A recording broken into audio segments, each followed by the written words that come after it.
उसके ऊपर निर्भर है कि वो हमको क्या देकर भेजे, क्या प्रदान कर भेजे।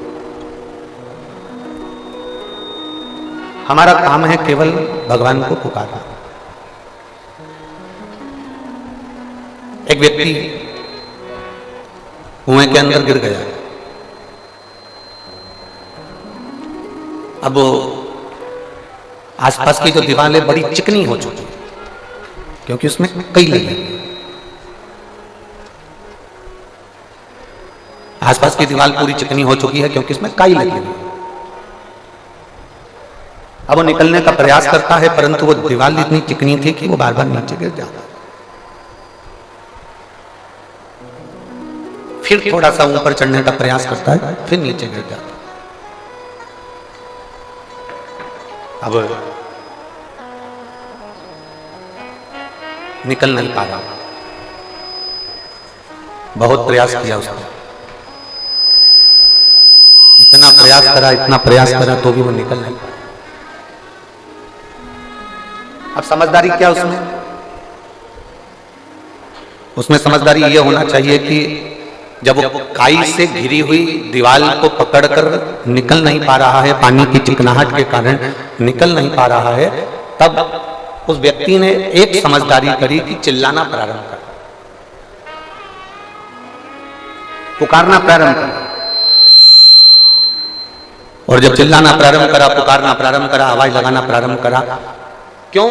क्योंकि उसको ये भान हो गया कि मैं निकल नहीं पा रहा हूं। अगर मैं पुकारूंगा, आवाज लगाऊंगा, चिल्लाऊंगा तो किसी के कानों में शब्द जाएगा, और शब्द गया तो कोई मुझे रस्सी फेंक कर निकाल देगा।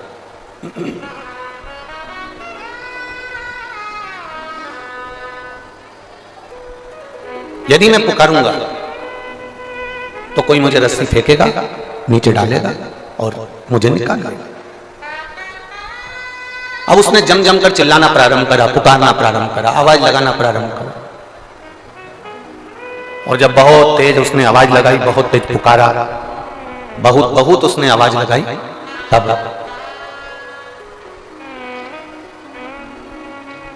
जैसे उसने पुकारना प्रारंभ करा, जैसे उसने बुलाना प्रारंभ करा, आवाज लगाना प्रारंभ करी, कोई पथिक जा रहा था। एलईडियां चालू करिए, एलईडी वाले एलईडियां चालू करिए।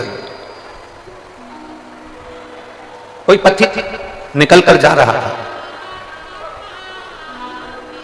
और जब पथिक निकल कर जा रहा था उसने रस्सी फेंकी और रस्सी फेंककर उसको निकालना प्रारंभ। अब इस चरित्र से हमको सीखना, इस चरित्र से हमको कुछ ग्रहण करना, हमको सीखना। हम भी भवसागर के इस कुएं के अंदर गिरे पड़े, भवसागर के इस कुएं के अंदर हम भी गिरे पड़े हुए हैं, और आसपास बहुत सारी परिवार, नाते, रिश्ते, कुटुंब, कबीले की काई लगी पड़ी हुई है।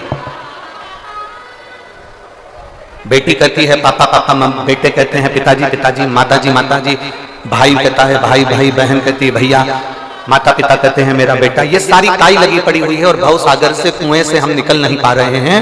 जब हम चारों तरफ से दुखी हो जाएं, चारों तरफ से एकदम घिर जाएं, और चारों तरफ से जब हम निकल ना पाए, बहुत कष्ट की जिंदगी चल रही हो, बहुत दुख का समय चल रहा हो, तो उस समय पर जैसे कुएं में पड़ा हुआ व्यक्ति जब निकल नहीं पाता है तो आवाज लगाता है, उसी तरह जब चारों तरफ दुख से हम घिर जाएं, उस समय हमें भी आवाज लगाना चाहिए कि मेरा शंकर, मेरा भोलेनाथ, मेरा महादेव मेरे पास में आ जाए। हम उसको पुकारें, हम उसको आवाज लगाएं, हम उसको पुकारने का प्रयास करें, हम उसको बुलाने का प्रयास करें। और जब हम उसको बुलाएंगे, जब हम उसको पुकारेंगे, तब मेरा देवाधिदेव महादेव मेरे नजदीक में आएगा। जब आप उसको पुकारो, आप उसको बुलाओ, बोल बम का नारा है। जब हम उसको पुकारेंगे तब वो जरूर आएगा।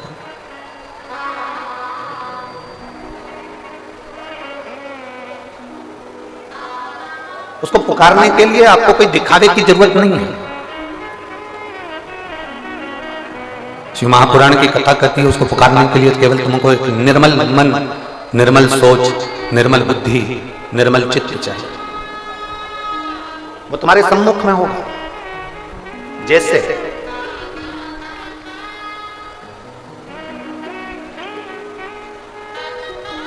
हमारे पास में भगवान की आरती उतारने के लिए हमारे पास में ना घी है,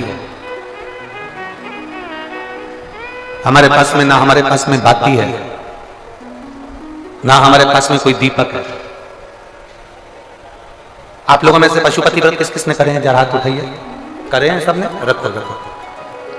पशुपति व्रत करे होंगे तो आप लोगों के स्मरण में होगा कि हमने पहले पशुपति व्रत में एक उपाय आप लोगों के, पशुपति व्रत करने वालों के नियम का हमने वर्णन किया।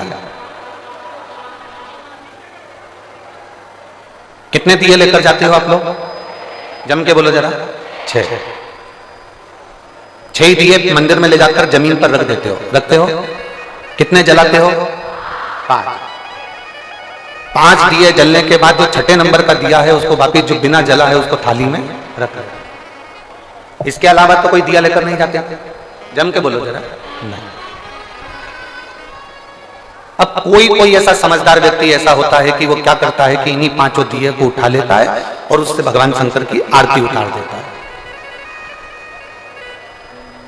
कोई ऐसा रहता है कि वो 6 दिए के अलावा 1 दिया या 1 बाती अलग से लेकर जाता है जो भगवान शंकर की आरती उतार देता है।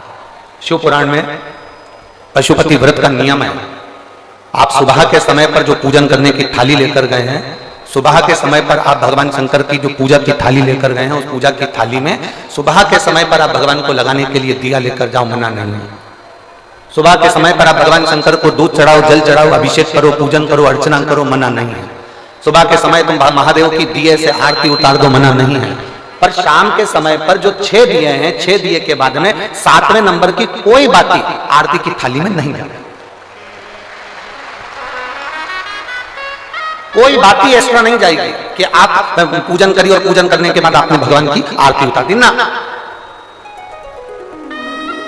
शिव महापुराण में तो यहां तक नियम है कि आप जो प्रसाद बनाते हो ना, जो आप खीर बनाए या आपने सीरा बनाया, हलवा बनाया, मीठा चावल बनाया, या आपने मीठा सीरा बना लिया, खीर बना ली, कोई सामग्री मीठी बना ली, तो शिव महापुराण तो यहां तक कहती है कि आपने जितना सामान कढ़ाई में बनाया है, आपने जितना सामान अपनी कढ़ाई के अंदर बनाया है, उतना सामान पूरा की पूरा ही आपको मंदिर लेकर जाना है। घर के अंदर आदत छोड़ना नहीं है।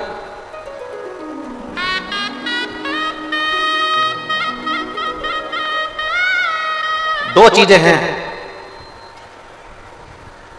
जो चलित में किसी को दी नहीं जाता। 2 चीजें। आरती शिव महापुराण की कथा आप लोग सुन रहे हैं, बड़े ध्यान लगाकर सुनना। 2 चीजें हैं जो चलित में किसी को दी नहीं जाता। एक अपने घर का तवा जानते हो, जिस पर रोटी बनाते हो। कोरा तवा है, उस पर आपने कभी रोटी नहीं बनाई है तो आप किसी को दे सकते हो, मना नहीं। और यदि जिस तवे पर घर के अंदर रोटी बन चुकी है, जिस तवे पर रोटी उतर चुकी है, उस घर के तवे को किसी को नहीं दिया जाता। क्यों? क्योंकि घर में जो बच्चे हैं वो बीमार के बीमार बने ही रहते हैं, वो कभी स्वस्थ नहीं हो सकते, कभी नहीं हो सकते। अगर एक बच्चा बीमार है तो दूसरा ठीक होगा, दूसरा बीमार है तो तीसरा ठीक होगा, तीसरा है तो चौथा बीमार पड़ेगा, ये निश्चित। 2 चीजें चलित में किसी को नहीं दी जाती। एक तवा, दूसरे नंबर की कढ़ाई। घर में जो कढ़ाई होती है जिसमें आप सब्जी बना ली है, कोई सामग्री तल ली आपने, पूड़ी बना ली, कोई सब्जी बना ली, कोई हलवा बना लिया, सीरा बना लिया, कोई पदार्थ बना लिया। कोरी कढ़ाई है ना, आपकी मर्जी पड़े उसको दे दो, चलेगा। कोरी कढ़ाई है ना, आप किसी को भी दे सकते हो। पर जिस कढ़ाई में आपने भोजन का निर्माण कर लिया है, जिस कढ़ाई में आपने कभी भी एक बार भी अगर कुछ बना लिया है, तो वो किसी को गिफ्ट में या किसी को दान में या किसी को दी नहीं जाती। नहीं तो उस घर के अंदर 1 रुपया कमाओ, 1.25 रुपये खर्च वाला काम चलता है। घर में कभी पैसा टिक ही नहीं सकता, जिंदगी भर कितना भी प्रयास कर, वो अपने जीवन में कितना भी प्रयास कर ले, घर में पैसा नहीं टिकेगा। वो भले कुबेर का खजाना लेकर जाए, चाहे वो दुनिया का भंडार भर कर ले जाए, पैसा आएगा जाएगा, घर के अंदर टिक नहीं। 2 चीजें चलित में दी नहीं जाती। आपको बोलना है कौन कौन सी चीजें हैं। पहले नंबर की तवा, दूसरे नंबर की, हमारे यहाँ ये 2 चीजें दी नहीं जाती, हम इसको देते नहीं। देना है। हाँ, यदि वो कोरी है, उसमें ना रोटी बनाई गई है ना उसमें कोई सामग्री बनाई गई है, अगर वो कोरी है तो आप दे दो। और यदि एक बार भी अगर वो प्रयोग में आई है तो वो नहीं देते, उसको देते नहीं, उसको दिया नहीं जाता। शिव पुराण भगवान शंकर का पावन चरित्र कह रहा है। पशुपति व्रत करने वाली माताओं के चित्त वृत्ति में यह बात बैठना चाहिए, चाहे भाई पशुपति व्रत कर रहे हो, बेटे कर रहे हो, माताएं कर रही हो, बच्चे कर रहे हो, उनके बुद्धि में यह बात बैठना चाहिए कि सुबह के समय जाकर आप भगवान की पूजन करो, अर्चना करो, आरती करो, मना नहीं है। पर शाम के समय पर 6 दिए के सिवाय एक बत्ती भी मंदिर के अंदर थाली के अंदर रखकर नहीं जाती आरती उतारने के लिए। अगर तुम्हें आरती उतारना है तो साथ में छोटा सा कपूर का टुकड़ा अपनी आरती की थाली में लेकर चले जाओ, और बाती और दिया नहीं जाए, केवल एक कपूर का टुकड़ा आप लेकर चले जाओ। और वो भी शिव महापुराण की कथा कहती है, भगवान शंकर का चरित्र कथा है, शिव पुराण कहती है। अगर आपका मन कर रहा है आरती उतारने का तो लेकर जाओ, नहीं तो यहां तक शिव महापुराण के अंतर्गत वर्णन किया है पशुपति व्रत का कि एक बेलपत्री को हाथ के अंदर लेकर अपने हृदय से उसका स्मरण कर कर शंकर भगवान को अर्ध घुमाकर, कैसा घुमाना है? अर्ध मतलब शिव जी को पूरा घुमा भी नहीं रहे हो, कितना घुमा रहे हो? केवल अर्ध, केवल अर्ध। शिव जी को केवल अर्ध घुमाकर आप अगर अपने हृदय से शंकर भगवान को वो बेलपत्र समर्पित करते हो तो शिव उसको आरती के स्वरूप में स्वीकार कर लेता है। यहां तक शिव पुराण कहते हैं।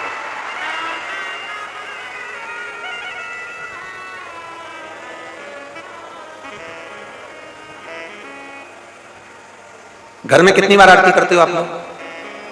जम के बोलो जरा, जम के। 2 बार, एक सुबह एक शाम। एक सुबह के समय आरती करते हो और एक शाम के समय आरती करते हो, 2 बार आरती केवल। अब 2 बार आरती करने में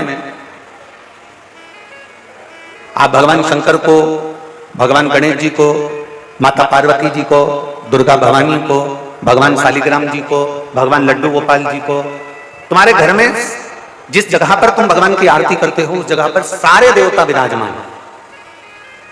किसी किसी का घर ऐसा होगा जहां पर सब देवता नहीं होंगे, फिर भी 2-4 तो होंगे, फिर भी 2-4 तो होंगे।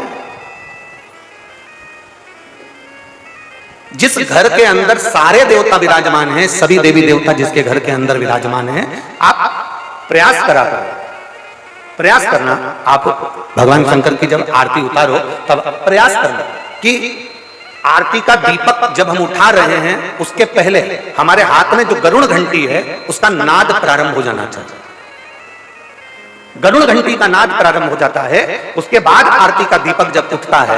घर के अंदर की बात है, बाहर मंदिर की हम बात नहीं कर रहे हैं, हम घर के अंदर की बात कर रहे हैं। जब घर में सारे देवता जहां पर विराजमान हो, देवी भी है, देवता भी है, कुल देवता भी है, पितर देवता भी हैं, ये देवता भी हैं, वो देवता भी हैं, सारे देवी देवता जब वहां विराजमान है तब उस जगह पर आपको एक क्रम करना है कि घंटी का नाद पहले करना। कारण अगर किसी मंदिर के अंदर केवल एक देवता है, किसी मंदिर के अंदर केवल एक देवता है तो आप डायरेक्ट आरती उठाइए, घंटी बजाइए और चालू हो जाइए। पर घर के अंदर अगर सारे देवता विराजमान हैं, गणेश जी बैठे हैं, देवी जी बैठी है, पितृदेव बैठे हैं, गरुड़ देव बैठे हैं, वरुण देव बैठे हैं, सारे देवता देवी देवता उस मंदिर के अंदर बैठे हैं, तो आपको पहले गरुड़ की घंटी का नाद करना चाहिए। उसका कारण ये होता है कि जितने देवी देवता हैं, घंटी की आवाज सुनते से ही उन देवताओं की दृष्टि हमारे ऊपर पड़ जाती है, और हम जब भी दिखाते हैं, आरती निहारना प्रारंभ करते हैं, तो देवता हमको वर प्रदान करना प्रारंभ कर देते हैं। वो देवता हमें वर प्रदान करना प्रारंभ कर देते हैं।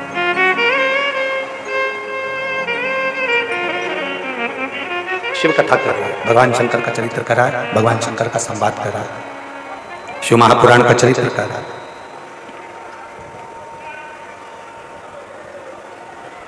पशुपति व्रत करने वाले को 2 नियम सबसे पक्के रखना चाहिए।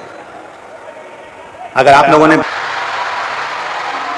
लोगों का अगर मन होगा तो अपन इस कथा को अपना समय कवर करेंगे, जो हमको बाबा ने जो समय दिया है उसको हम पूरा आप तक पहुंचाएं, ये प्रयास करेंगे।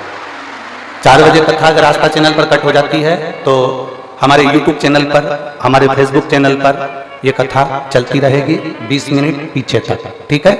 अगर मान लो कथा टीवी पर देखने वालों की कट हो जाए तो वह YouTube चैनल, Facebook पर भी देख सकते हैं। आस्था चैनल वालों से भी निवेदन है, जितना ज्यादा दिखा सकते हो प्रयास करिएगा। शिव तत्व है, भगवान शंकर की परम आनंदता। मेरी जीजियों, जैसे घर की खिड़की मजबूत होती है, घर का दरवाजा मजबूत होता है। खिड़की क्यों मजबूत रखी कि कोई अंदर प्रवेश ना करे? दरवाजा क्यों मजबूत रखा कि कोई अंदर प्रवेश ना करे? खिड़की मजबूत रखी जिससे कोई अंदर प्रवेश ना करे, दरवाजा मजबूत रखा जिससे कोई अंदर प्रवेश ना करे। उसी तरह शिव महापुराण की कथा कहती है, कथा सुन सुनकर अपने मन और दिल को भी इतना मजबूत कर लो कि शंकर की निंदा तुम्हारे कानों में प्रवेश ना करे, निष्फलता तुम्हारे भीतर ना है। तुम हार नहीं सकते कभी जिंदगी में। ये कभी विचार ना करिएगा कि मैं बहुत थक चुका हूं, मैं बहुत हार चुका हूं, मैं बहुत कमजोर हो चुका हूं, मैं बहुत परेशान हो चुका हूं। ना, निष्फलता तुम्हारे भीतर प्रवेश नहीं। अगर शंकर की कथा आप सुन रहे हो ना, शिव महापुराण की कथा यदि आप श्रवण कर रहे हो, तो भीतर से इतने मजबूत हो जाना कि तुम्हारे अंदर कोई ये विकार ना आए कि मैं अब कुछ नहीं कर सकता, मैं आगे नहीं बढ़ सकता, या मुझे इतना बड़ा रोग हो गया, बीमारी हो गई, अब मैं ठीक नहीं हो सकता। यदि तुम्हारी दृढ़ता पक्की है, तुम्हारा भरोसा पक्का है, तो ऐसी कोई नौकरी नहीं है जो तुम्हें नहीं मिल सकती है, और ऐसी कोई बीमारी नहीं जिसे तुम हरा नहीं सकते। अपने लक्ष्य को पक्का कर, अपने विश्वास को पक्का कर।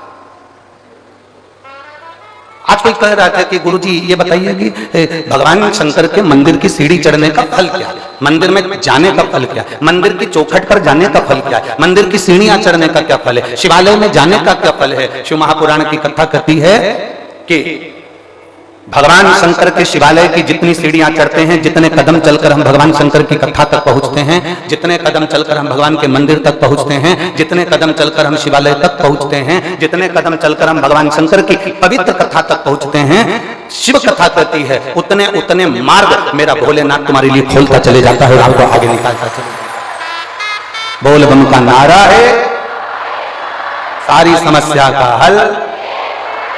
आपकी भक्ति के बल को आप बढ़ाइए, आप अपने विश्वास को दृढ़ बनाइए। दक्ष प्रजापति नहीं जाना था भगवान शंकर को। दक्ष प्रजापति के मन में तो शंकर जी के प्रति बैर भरा हुआ था। कारण, एक बेटी रति कामदेव के साथ ब्याही थी, कई कन्या चंद्रदेव के साथ में ब्याही थी, कई कन्या ऋषिवरों के साथ ब्याही थी, केवल एक माता सती ऐसी थी जो भगवान शंकर के साथ ब्याही थी। कामदेव के यहाँ रहने के लिए सुंदर भवन था, ऋषियों के यहाँ रहने के लिए सुंदर भवन था, चंद्रदेव के यहाँ रहने के लिए सुंदर भवन था, पर सती जहां रह रही थी वो सुंदर भवन नहीं था। कैलाश पर्वत वो सुंदर भवन नहीं है, कैलाश पर्वत एकदम खुला वीरान रह रही है मां सती। दक्ष प्रजापति के मन में बहुत बहुत भेद उत्पन्न हो गया। और भेद क्या था? दक्ष प्रजापति ने चंद्रदेव को काया का रोग होने का श्राप दे दिया था कि चंद्र मैं तुझे श्राप देता हूं कि तुझे काया का रोग होगा। चंद्र को काया का रोग हो गया, उसकी काया क्षीण होने लगी, गिरने लगी, टपकने लगी।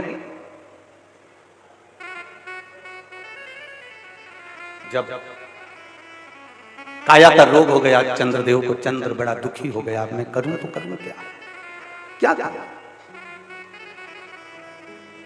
बीमारी और भिखारी इनको बुलाना नहीं पड़ता, ना बीमारी को बुलाना पड़ता है, ना भिखारी को बुलाना पड़ता है, ये अपने आप आता है सब। चंद्रदेव को रोग हुआ काया का, काया टपक टपक कर गिरने लगी। चंद्र की आंखों में आंसू भर गया। मेरा काया का रोग कौन मिटाया? कौन? श्राप किसने दिया था? किसने श्राप दिया था चंद्र को? दक्ष प्रजापति। स्वयं के ससुर ने, स्वयं के ससुर ने श्राप दिया।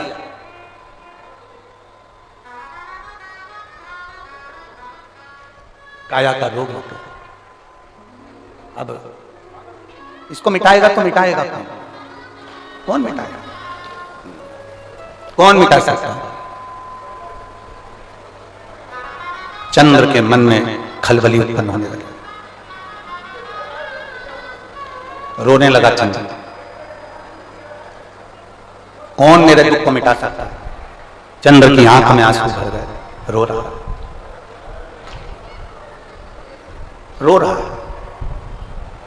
और बहुत ध्यान देने वाला विषय है, जब चंद्र रो रहा है, चंद्र की आंखों में जल भर गया कि मेरे शरीर में ये रोग पड़ गया। चंद्र भगवान नारायण के पास में जाकर विनय करे कि मेरे शरीर में ये रोग पड़ गया है। चंद्र ब्रह्मा जी के पास जाकर निवेदन करे कि मेरे शरीर में ये रोग पड़ गया है। चंद्र ने कई देवताओं के पास में जाकर निवेदन करा कि मुझे ये रोग पड़ गया है। ये रोग का निवारण कैसे हो सकता है? इस रोग का निवारण कैसे? इस रोग से मुक्ति कैसे?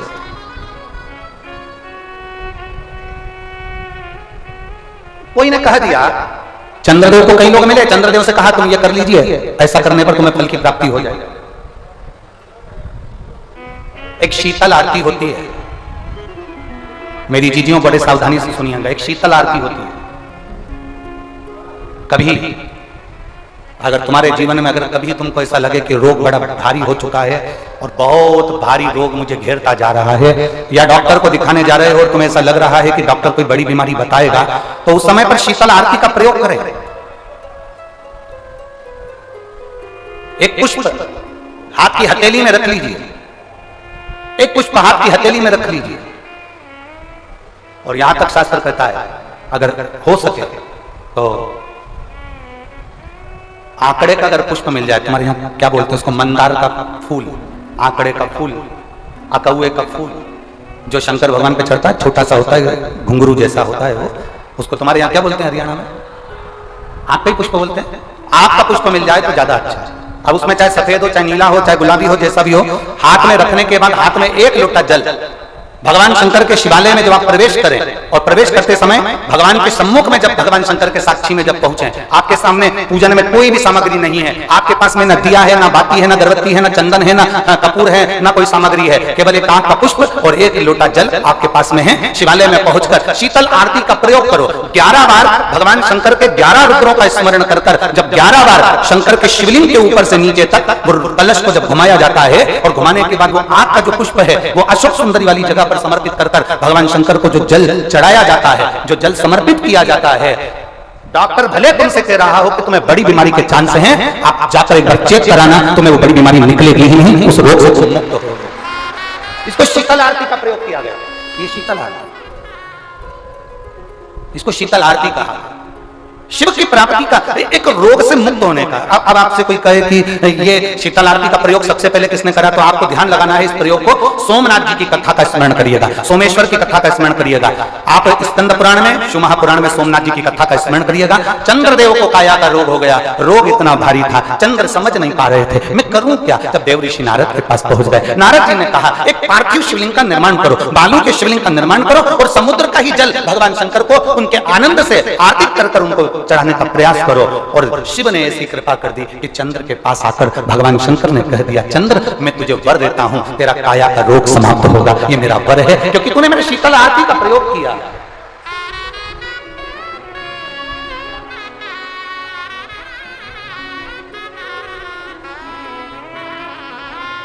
मेरी जीजियों, 2 चीजें बड़ा स्मरण में रखिएगा। एक, बैसाख महीने में मट्टी के पात्र का जल,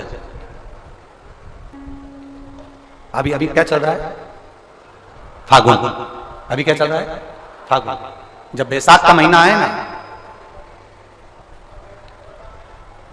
जितने यहां बैठे और जितने आस्था चैनल पर सुन रहे हो, जितने फेसबुक यूट्यूब पर कथा श्रवण करना, जितने मोबाइलों पर देख रहे हैं, प्रयास करना बैसाख के महीने में मिट्टी के पात्र में जो रात्रि भर जल रखा हो, मिट्टी के पात्र में, अगर आपके पास में घड़ा हो, हंडा हो, नी हो तो दिया हो, दीपक हो, कुल्हड़ हो, कोई भी तुम्हारे पास में जो मिट्टी का पात्र उसमें जल भरना, वो जल बैसाख के महीने की किसी भी सोमवार के दिन, किसी भी सोमवार के दिन, बैसाख महीने या किसी प्रदोष के दिन या बैसाख महीने के शिवरात्रि के दिन, वो मिट्टी के पात्र का जल अपने घर के प्रत्येक व्यक्ति का स्पर्श कराकर उस मिट्टी के पात्र के जल को तांबे के पात्र में डाल लीजिए और घर के प्रत्येक व्यक्ति का स्पर्श करा लीजिए और शंकर भगवान पर कुंडकेश्वर महादेव के नाम से समर्पित करिए।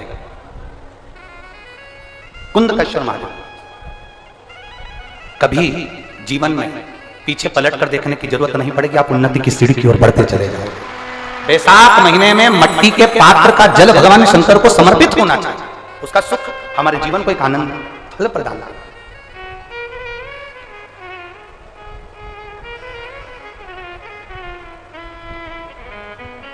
जैसे कहते हैं ना, कोई अच्छा मिले ना मिले, धन मिलने से कोई भाग्यशाली नहीं होता। बड़ा है कथा के अंदर एक प्रसंग सबसे भारी है। माता पार्वती जी ने 51 जन्म लिए हैं, पर 51 जन्म माता पार्वती ले लेकर सती मैया ने प्राणों को त्याग दिया। वही सती माता हिमालय राज के घर में मीनावती जी के गर्भ से पार्वती के नाम से विख्यात हो गई। पार्वती माता का जन्म हुआ।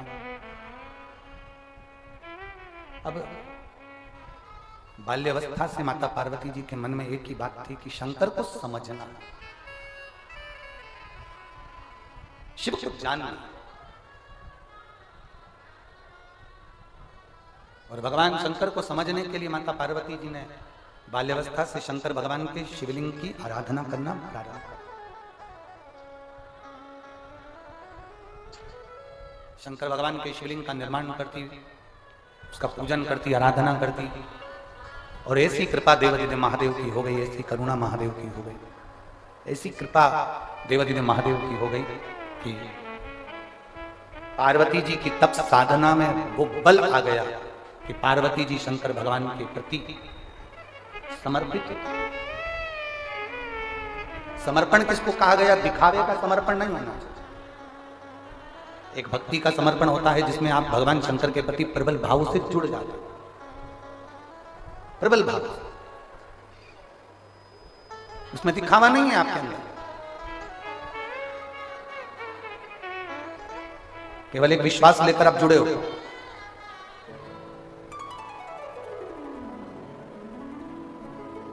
केवल एक भरोसा रखकर आप देवादिदेव महादेव से जुड़ चुके। दिखावा आपके सम्मुख में है नहीं। पार्वती जी भगवान शंकर को अपने हृदय में बिठा, खूब समझाया हिमालय राज ने, मैनावती ने, परिवार वालों ने खूब समझाया कि वो शमशान के निवासी पर उनका डेरा है। खूब समझाया उनको कि आप समझ जाओ, इनसे विवाह मत करो। खूब समझाया पर मानी नहीं पार्वती ने। मानती। जब पार्वती जी नहीं मानी तब देवादिदेव महादेव से उन्होंने विवाह करने की आतुरता रखी, क्योंकि वो शंकर को जानना चाहते थे। पंडाल में बैठकर कथा सुनने का लक्ष्य क्या है? पंडाल में बैठकर कथा सुनने का फल क्या है? एक आसन लगाकर टीवी के सामने, मोबाइल के सामने बैठकर कथा सुनने का फल क्या है? जो नहीं जानते उनको जानना चाहिए कि समझना चाहिए कि आखिर शिव महापुराण की कथा ऐसी है क्या जो पंडाल के सम्मुख में बैठकर कथा सुनी जाती है, आसन लगाकर कथा सुनी जाती है, दिल से कथा सुनी जाती है तो बाबा 3 महीने में दे देता है। आखिर समझे तो सही किसमें है क्या, आखिर इसमें समाया क्या है, इस कथा में है क्या। जो जान गया वो जान गया। जिसने अपनी चित्तवृत्ति में बिठा लिया, जिसने अपने जीवन में समर्पित भाव में उसको जान लिया, वो जान गया। पार्वती जी शंकर जी को जानने के लिए उनसे फिर विवाह करना चाहते वापिस। कभी उमा बनी, कभी कात्यायनी बनी, कभी कुष्मांडा बनी, कभी चंद्रघंटा बनी, कभी स्कंदा बनी, कभी सती बनी, ना जाने कभी उमा बनती है। कितने कितने जन्म माता पार्वती के निकलते चले गए। फिर एक जन्म माता पार्वती का जो हिमालय राज के घर में हुआ वो फिर जानने के लिए। अब की बार भोलेनाथ पार्वती जी को ब्याहना नहीं चाहते थे, क्योंकि ये जन्म लेती है मर जाती है, जन्म लेती है मर जाती है, मुझे पहचान नहीं पा रहे। पर बाल्य अवस्था से माता पार्वती जी ने शंकर के शिवलिंग की पूजन करी, शंकर भगवान के स्वरूप की नहीं, शिवलिंग की पूजन करी। और जो एक बार भगवान शंकर के शिवलिंग पर एक लोटा जल चढ़ाना चालू कर देता है, एक बार जो भगवान शंकर के मंदिर में एक लोटा जल समर्पित करना चालू कर देता है, जो मुख से श्री शिवाय नमस्तुभ्यम बोलना चालू कर देता है, वो अकेला नहीं रहता, उसके साथ में मेरा कालाधिपति महाकाल साथ चलता। शिव जान गए ये मेरी हो गई। शंकर भगवान ने पार्वती जी से विवाह करने की हाँ कर दी, शिव दूल्हा बने, पार्वती मैया दुल्हन बनी है। शंकर पार्वती आ रहे हैं, जोरदार ताली बजाकर स्वागत करें। देवाधिदेव महादेव और माता पार्वती जी का स्वागत करिए। भाव से आनंद से शिव पार्वती यहाँ पधार रहे हैं। पार्वती मैया भगवान शंकर जी के गले में जयमाला पहना रही हैं, जोरदार ताली बजाइए। हर हर महादेव। अब शंकर भगवान पार्वती जी के गले में जयमाला पहना रहे हैं, जोरदार ताली बजाएं। हर हर महादेव। सुंदर आनंद के साथ में 5 दिवसीय श्री महापुराण की कथा जो यहाँ चल रही है, आज उसका द्वितीय दिवस यहाँ विराम ले रहा है। 3 दिन की कथा और है। बड़े भाव से आनंद से कथा का स्मरण करिए और अपने जीवन को सार्थक बनाइए, आनंदित बनाइए। बड़े भाव से ये 5 दिवसीय कथा 1 बजे से 4 बजे तक चल रही है, जिसको श्रवण कर अपने जीवन को धन्य बनाए। आपसे भी निवेदन है, आपके आसपास के शिवालय में चंदन का जल, अष्टगंध का जल, केसर का जल महादेव को अवश्य समर्पित करें 26 मार्च को।